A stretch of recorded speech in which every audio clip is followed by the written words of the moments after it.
বন্ধুরা, সবাই কেমন আছো? আমি আজকে করছি একটু আলু দিয়ে কাতলা মাছের ঝোল। এই আলুটা কালো জিরা কাঁচা লঙ্কা দিয়ে প্লেন পাতলা ঝোল করব।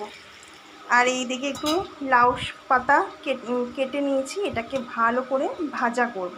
ভেজে তারপরে বাটবো। পাউরুটিটা একটু সেঁকে নে না বাটার দিয়ে। এই পাশে গ্যাসটা ফাঁকা আছে, দেখ ওই কড়াইটা কিন্তু বসা, গ্যাসটা জ্বালা। আমি এদিকে মাছের ঝোলটা করছি, ওটা একটু সেঁকে নে, একটু সেক। আমার কিছু শরীর টরীর খারাপ হলে তখন মোটামুটি করে তো খেতে পারবি। গ্যাসটা জ্বালা, কড়াইটাকে সোজা কর। এর মধ্যে বাটার দিবি তো, তাকে ব্রেডটা দে।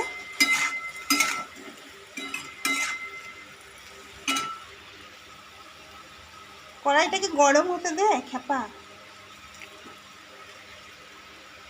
ওই দে, ওই কাঠের খুন্তিটা নে, আস্তে আস্তে করে সেক। হয়ে গেছে, ভালো করে সেকলি।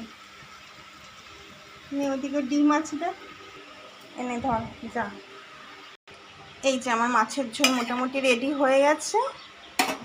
এবার একটু ধনে পাতা দিয়ে দেবো। একটু ধনে পাতা না দিলে না মাছের ঝোলটা বেশ টেস্ট আসে না। আর এই টাটকা মাছে ধনে পাতাটা খুব ভালোও লাগে খেতে। আর এদিকে একটু শাক কেটে নিয়েছি, একটু রসুন কালো জিরা দিয়ে ভালো করে ভেজে তারপর একটু বাটবো। গরম গরম ভাতে খেতে খুব ভালো লাগে। তো বন্ধুরা, ভিডিওটা কেমন লাগলো জানাবেন অবশ্যই কমেন্ট করে। দেখা হবে আপনাদের সাথে আবার নেক্সট ভিডিওতে। ভালো থাকবেন, সুস্থ থাকবেন। ওকে, বাই।